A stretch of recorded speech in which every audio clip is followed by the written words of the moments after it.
Around here, Italian sandwiches aren't just popular, they're personal. Manza, manza, hello! At Frigo Foods in Springfield, making great food runs in the family. So we're going to just cut that up.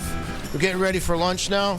This family-run institution is built on generations of tradition, but the story starts well beyond Western Massachusetts. My grandfather was a cheesemaker from the northern part of Italy, a small town called Asiago, way up in the Alps. In fact, that's the recipe that he bring back to the United States is the Asiago recipe. A lot of people don't know that, but my grandfather and his brothers were the creator of Asiago cheese way back in the 30s. Long before their Italian sandwiches became legendary, the Frigo family was known for cheese, handcrafted, carefully aged, not in Massachusetts, but in Wisconsin. Of course, Wisconsin is where all the milk is, and they mass-produced Asiago. It got to be a pretty big thing, and my grandfather saw a market here on the East Coast to sell his products. In 1950, my grandfather broke away from the family, and he moved here in Springfield. Today, Joe Frigo carries his family's legacy forward. So here we are, 75 years later. I'm third generation. And right by his side is his son Nick, working the counter as he learns the rhythm of the business. It's got the cheese nice and melted. It's kind of funny because years ago, when I was working with my dad, we didn't really make sandwiches. We would sample out different items for people to taste, and the bread would come in hot, and the customer would say, hey, can you make me a sandwich with that? Those occasional requests turned into something much bigger. Our customers used to line up out the door for cold cuts. Now, those same customers are coming in and they just want it done. They want to go quick. They want a nice sandwich. I think it's just the convenience of it all. The menu runs the gamut, from hot, bold favorites like the Kickin' Chicken, packed with flavor from Frigo's own Kickin' Bayou sauce, It's a fan favorite. to cold classics that have earned cult status. It's gonna be our mortadella with the pistachios. At the top of the list is Talia's Dirty Italian, a perfectly stacked combination of Italian meats, sharp Frigo Asiago cheese, and one unmistakable attitude.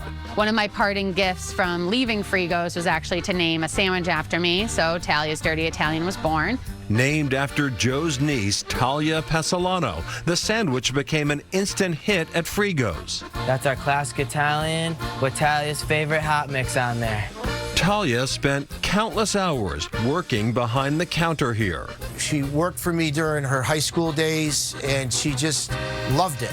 After trying her hand in the corporate world and feeling unfulfilled, Talia realized being behind a desk wasn't for her. I've always wanted my own store ever since I was 16, working for my uncle in Springfield. She began creating meat and cheese boards from her South Boston apartment, and her business quickly took off. I've gotten a lot of clientele from social media, and then a Southie blogger actually picked it up, posted it, and I had 60 customers overnight. The demand confirmed what she already knew. This wasn't just a hobby, it was her future. So I actually started the business plan when I was 22 years old. I'm now 36, so I ended up using that same business plan to open up the store. E-Best. And from that, the Dirty Italian in South Boston was born. When people come in, they're always like, who's the Dirty Italian? Like, me.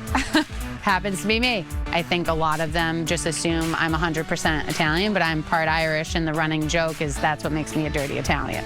Here, the sandwich menu reflects both where Talia comes from and where she is going. But no matter what, you can make it dirty. Could I have a dirty Italian, please? Sure. All of our sandwiches have the option to make it dirty by adding our house hot cherry peppers. There's fresh ingredients. It has a little kick to it with the peppers. All around, just a great sandwich. But at the end of the day, it's more than a menu. It's a family story layered like a sandwich, from Italy and Wisconsin to Springfield and South Boston. What a great story. And Joe Frigo says when his grandfather opened Frigo's in 1950, he chose William Street because there was a Catholic church nearby. Catholic church nearby, kind of a hub for the Italian community. He thought it would be a good place and a safe place to open up his business. Worked out well. As for the Dirty Italian in South Boston, they have very special names for their small versus their large sandwiches. The small is a bada bing, and the large is a bada boom. I love Well it. said.